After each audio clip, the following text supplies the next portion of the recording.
이번에 강의할 부분은 바로 육사의 상으로부터 시작해서 나머지 부분을 강의할 예정인 것입니다. 그러면 바로 원문으로부터 강의를 시작하고자 합니다. 상활 무분리 휘겸은 바로 불위측야라고 해서 법을 어기지 않는 것이라고 하는 것입니다.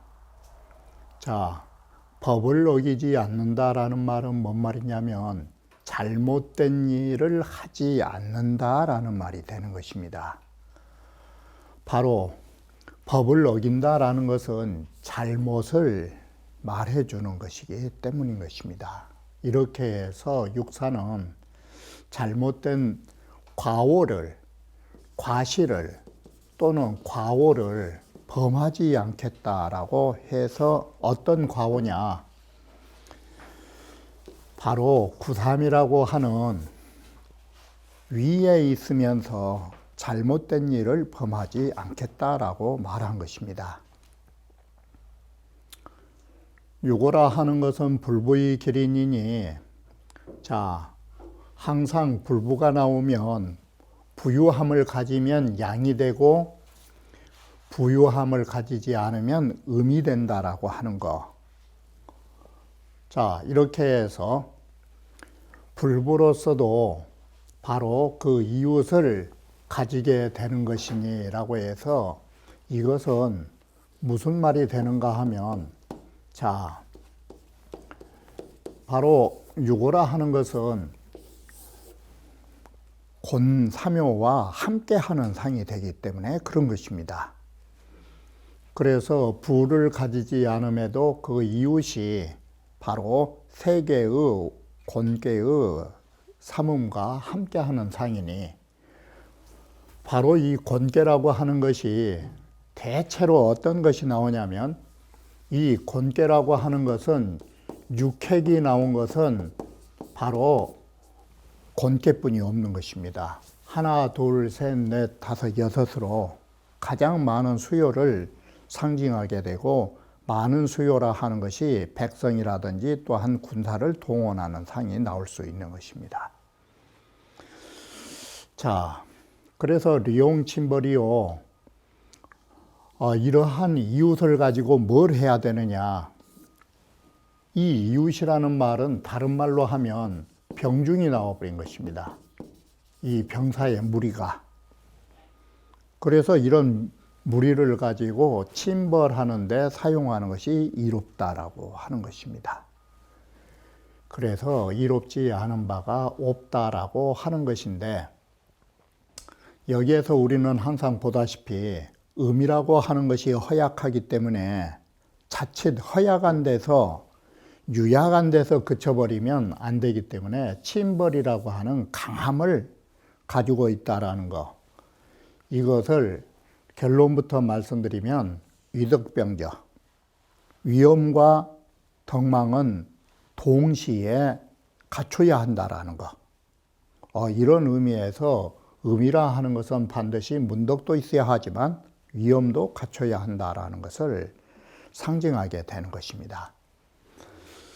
그래서 겸유는 필수 위무상제 연후에 능 회복 천하라 해서 언제나 겸손하고 유순한 사람은 한결같이 유순으로 끝내서는 안 되는 것입니다. 겸손하고 유순하더라도 반드시 위무, 위엄과 무력이라고 하는 것으로 서로 균형을 이루어서 모든 일을 성취할 때 그런 후에 천하를 회복, 천하를 품어줄 수도 있고 굴복시킬 수도 있는 것입니다. 우리는 일괄적으로 사람 좋다 하듯이 무조건 나약함으로 사용할 수 없는 것입니다. 바로 이래서 위무를 사용하는 것이 위무가 침벌로 실행된 것입니다. 그래 침벌을 행하는 데 쓰는 것이 이롭다라고 해서 결론은 위덕병자라고 하는 것입니다. 위음과 덕망이 함께 나타나야 된다라고 봤던 것입니다. 자, 이유로 거존하니 유로서 높은 자리에 거한다라고 하는 데에 벌써 뭐가 있느냐? 유라고 하는 것은 유약하다의 뜻을 가지고 있기 때문에 남들이 옵신여길 수도 있다라는 것입니다. 그러나 동시에 윗자리에 거하고 있기 때문에 모든 병사를 통솔해서 정벌에 나설 수도 있는 것입니다. 바로 이것을 동시에 어떤 의미가 되느냐? 재상이 능점자여라. 거존이라는 말을 바꾸면 재상이 되죠. 윗자리에 있으면서 능히 겸손한 자다. 고로 이 불부이 그래서 부를 누리지 않아도 능히 그 이웃을 동원할 수 있는 상이 되는 것입니다. 고로 종지자 중이나 바로 구호를 따르는 자가 많다라는 것이 이웃인자인 것입니다. 이게 이렇게 이웃처럼 많은 사람이 따르나 유유미복자면 오히려 굴복하지 않은 사람이 있으면 그것은 당연히 리정지요. 바로 역할지자, 그 많은 이웃. 이래서 이걸 병중이라고 아까 말씀드린 것입니다. 다른 사람들을 전쟁에 사용하면 병중이 되는 것입니다. 병사들이. 그들을 가지고 정벌하는 것이 이롭다. 타사도 영 무불리하니 다른 일에도 이와 같이 또 역자가 뭔 말이 있느냐.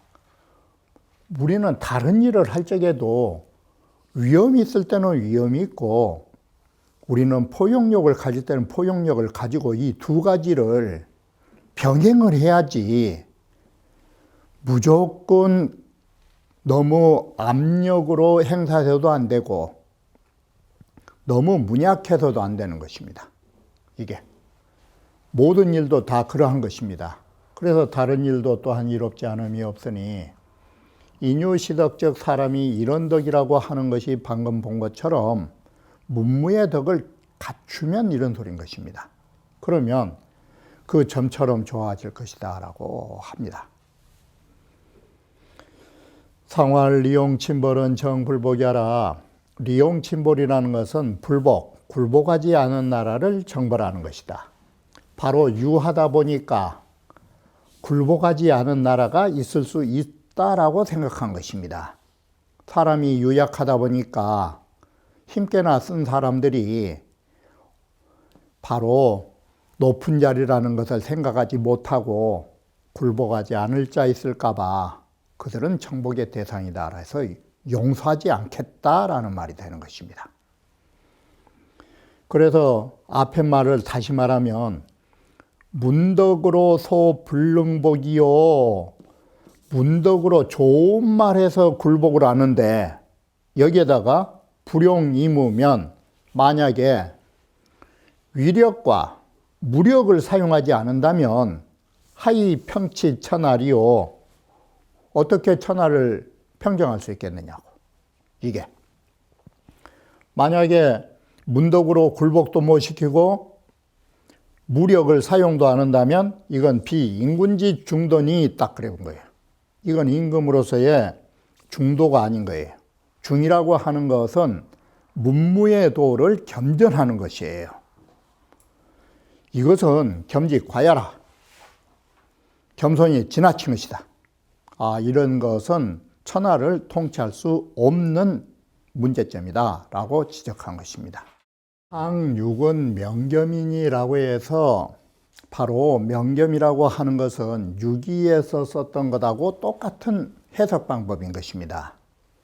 그래서 겸손함이 다 소문이 나서 알려지게 된 것이니 리용 행사나 바로 여기에도 6.5와 같이 군대를 동원하는 데 사용하는 것이 이롭긴 하나 바로 상육이라고 하는 것은 제위, 위에 있는 자가 아니기 때문에 그 범주가 줄어들어 가지고 천하를 대상으로 한 것이 아니라 바로 읍국의 정벌에 국한된 것입니다. 이것이 6오라고 하는 천자의 자리와 바로 제위, 위가 없는 그거의 차이점인 것입니다. 자, 우리는 여기에서 명겸이란 말을 운봉호 씨 말에서 다시 말씀드릴 것이고, 여기대로 하면 울명자 뜻을 어디를 상대로 해서 겸손하다라는 그런 소문이 나는가가 다른 것입니다. 여기는 다할 극자에 주안점을 두고 가만히 쳐다봐야 하는 것입니다. 겸손이 다 해버린 바람에 이제는 더 이상 할 게 없어서 겸손하다라는 소문이 나버린 것이다. 그래서 여기에 또 뭔 글자를 썼느냐. 여기에 가만히 눈여겨보면 인지소 여라, 남들이 허여한 바가 됐다라는 말은 남들이 일차적으로 하면은 허여, 인정하다, 인식하다. 이 말 속에는 이 허여를 다른 말로 하면 뭔 말 뜻으로 바뀌느냐. 인지소지. 남들이 다 알아버렸다 이 소리예요. 이게. 그래서 여기에 명겸이라고 하는 것은 이따가 눈여겨봐야 할 게 다할 극자를 가지고 알지자로 넘어간 거예요. 겸손이 다해서 남들이 다 알게 돼버렸다고. 이게 유기하고의 차이점을 이따가 말하게 돼요. 고로 가용 행사라. 그러므로 가히 군대를 바로 행하는 데 사용할 수 있다. 그러나 이기 진류이 무유라. 첫째 의미고 그 바탕이 의미고 두 번째 지위가 없다. 이게 유고는 천자의 자리였는데 여기는 상이기 때문에 지위가 없다. 얘가. 그래서 이 사람이 군대를 동원할 수 있는 범주가 어디냐? 기지읍국.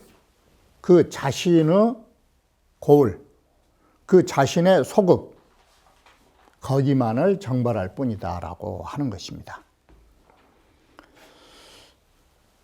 자, 여기서 명겸은 지미득냐니, 지미득이라는 것은 뭐냐? 겸손하려고 했던 본래의 뜻을 얻지 못했으니까 이게 뭔 말이 돼요? 상실이에요. 얻지 못했으면. 겸손하고자 하는 본질을 상실한 것이에요. 이것이 다 뭔 글자로 연결됐느냐? 다해져서 알려져 가지고 나온 결과는 겸손하려는 근본 종지를 상실한 것이다 이 말이 돼요. 자, 왜 그러느냐? 먼저 조금 말씀드리면 겸손이라고 하는 것은 남에게 알려지는 것을 옳지 않은 것이 겸손의 본뜻이에요. 이게 겸손이란 것은 은근슬쩍 해갖고 남한테 알리려고 한다면 그건 위선적 겸손이에요. 이처럼 겸손이라는 것은 남들이 알지 못하는 것이 돼야 돼요. 남들이 알아버렸다라는 것은 겸손하려고 하는 본질을 상실한 것이에요.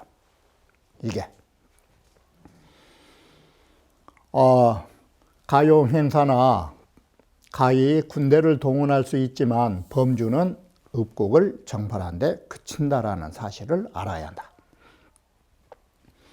음유무의하고 음유로서 지위가 없고 재력도 부족한 터라라고 하는 이 8글자가 정읍국 3글자 해석이에요.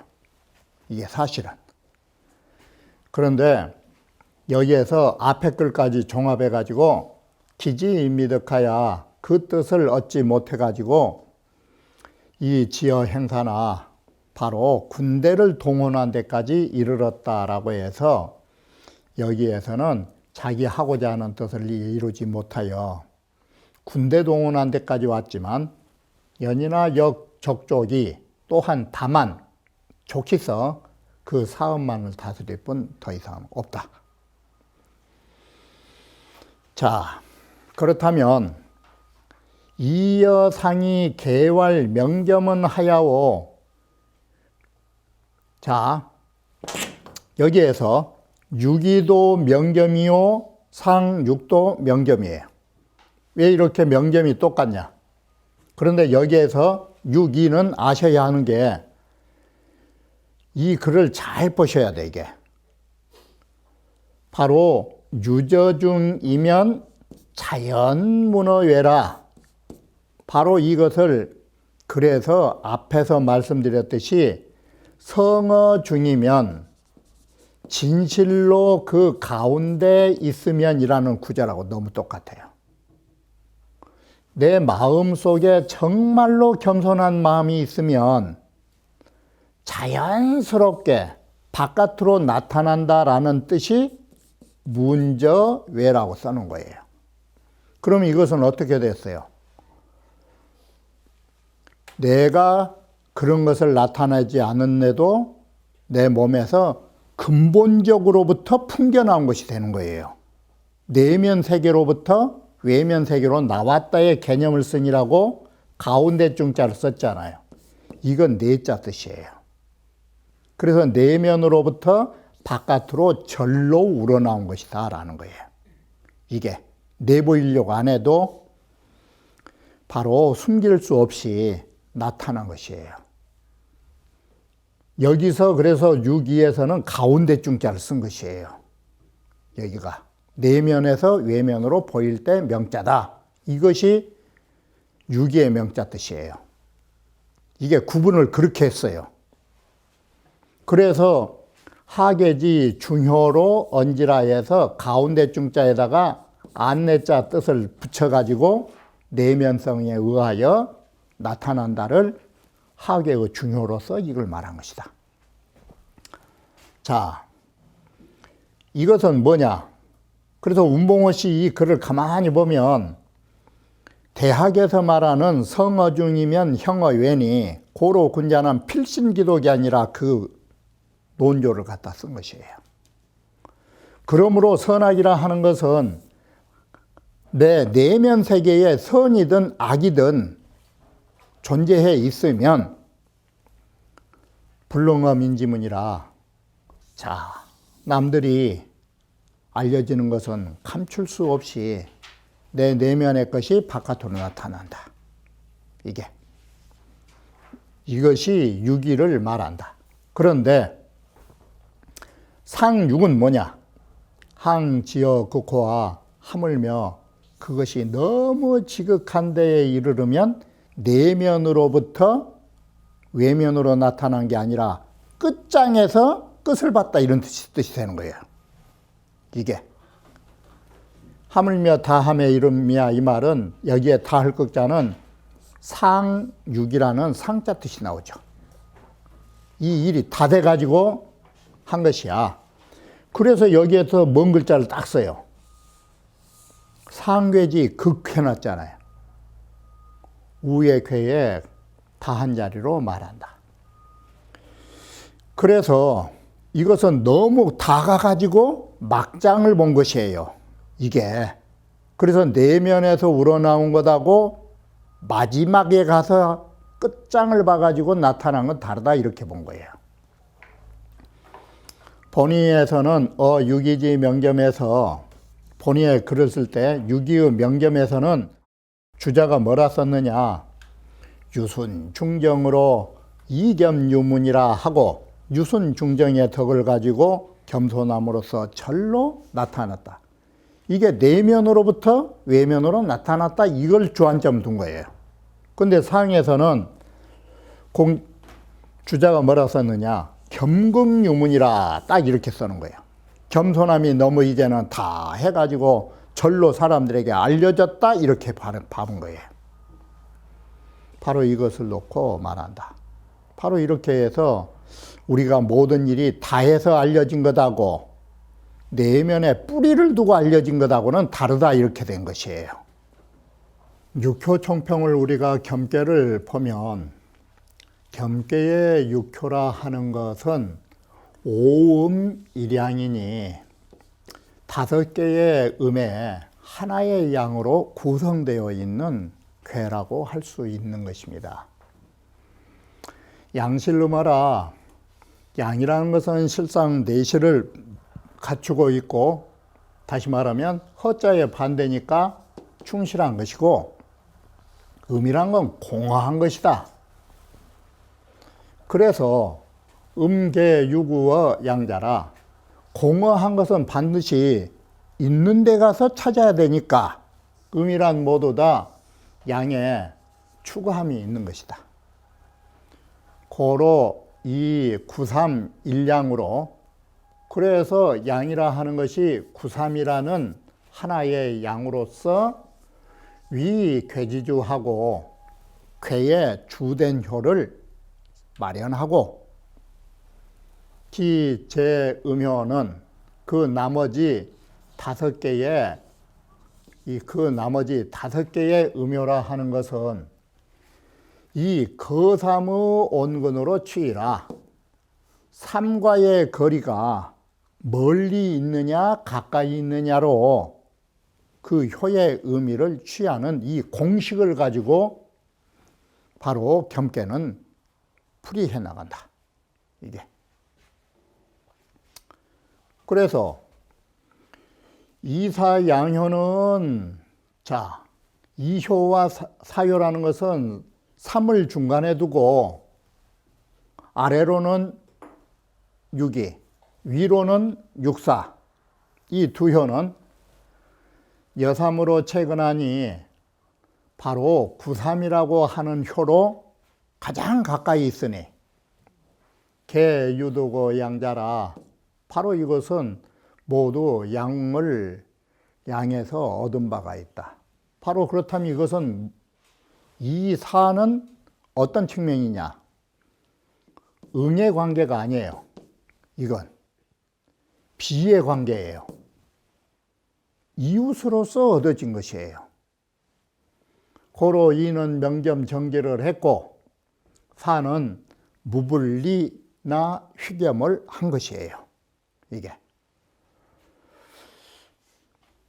그러나 초는 제하의 욕진이 구삼즉, 초육이라 하는 것은 맨 아래에 있어가지고 바로 나아가서 삼을 추구하려고 해도 어떠느냐? 결코 이해하고 딱 6위가 가로막혀 있기 때문에 가까이 할 수 없다라는 것이에요. 이게 이웃집을 거쳐야 구삼집에 갈 수 있는 것이에요. 이건 건너집이에요. 오와 상이라 하는 것은 제상하야 위에 있으면서 욕하이 구삼적, 아래로 내려가서 삼을 추구하려고 하면 딱 누가 걸리느냐? 이번에는 위에서 삼을 내려오려면 사가 딱 걸려 있다 이거예요. 그러니 도저히 이것은 양을 얻을 수 없다. 간격이 있어가지고. 이와 같이 초효도 그렇고 오효도 그렇고 육효도 그렇고. 그래서 초라고 하는 것은 건너뛰어야 한다라고 말하고, 오라고 하는 것은 바로 구사가 걸려 있기 때문에 구사를 제거하려고 침벌을 해야 될 수밖에 없고, 상용 역시도 구사를 제거하려고 행사할 수밖에 없는 구조를 갖는다라는 것이에요. 이것이 어떤 방법으로 건한고시가 이런 말을 하느냐? 자, 주역을 보실 적에는 우리는 주자의 뜻에 따라서 하나하나의 글을 해석하고 그 의의가 무엇인가를 살펴야 하는 것입니다.